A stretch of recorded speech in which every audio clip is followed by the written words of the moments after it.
চরম চিকিৎসক সংকটে বরগুনার ৬টি উপজেলার মানুষ, ফলে নাজুক হয়ে পড়েছে চিকিৎসা ব্যবস্থা। এ নিয়ে ক্ষোভ দেখা দিয়েছে রোগী ও স্বজনদের মাঝে। সিভিল সার্জন জানান, বিষয়টি কর্তৃপক্ষের কাছে জানানো হয়েছে। সিল্কোর সিল্ক অ্যান্ড শাইন, যাতে আছে আর্গান অয়েল ও ওট প্রোটিনের গুডনেস, যা আপনার চুলকে রাখে হেলদি অ্যান্ড শাইন। দক্ষিণাঞ্চলের উপকূলীয় জেলা বরগুনায় প্রায় ১২ লাখ মানুষের বসবাস। এ জেলার মানুষের স্বাস্থ্যসেবা নিয়ে অভিযোগ পুরনো। বেতাগী উপজেলার ৫০ শয্যা স্বাস্থ্য কমপ্লেক্স এটি, যেখানে ২৭ জন চিকিৎসকের বিপরীতে আছেন মাত্র ২ জন। ফলে অধিকাংশ রোগীকে ফিরে যেতে হয় সেবা না পেয়ে। আমরা এখানে প্রায় ২ থেকে ৩ লক্ষ মানুষ রয়েছে, এই এলাকায় বসবাস করছি, কিন্তু তারা ঠিকমতো চিকিৎসা সেবা পাচ্ছি না। প্রায় রোগী দেখা যায় যে অনেক অসুস্থ সিরিয়াস, সেটা বরিশাল পাঠাই দেয়।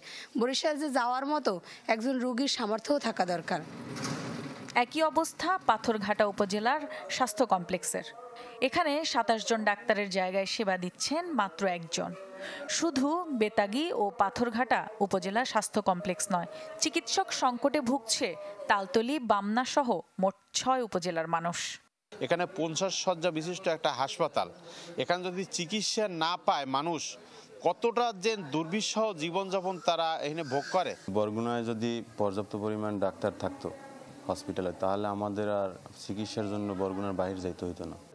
সচেতন মহল বলছে, যথাযথ জবাবদিহিতার অভাবে এমন সুযোগ নিচ্ছেন চিকিৎসকরা। হাসপাতালে যেসব ডাক্তারদের পদায়ন দেওয়া হচ্ছে, তারা আসলে ক্ষমতা দেখিয়ে যোগদান করছে না।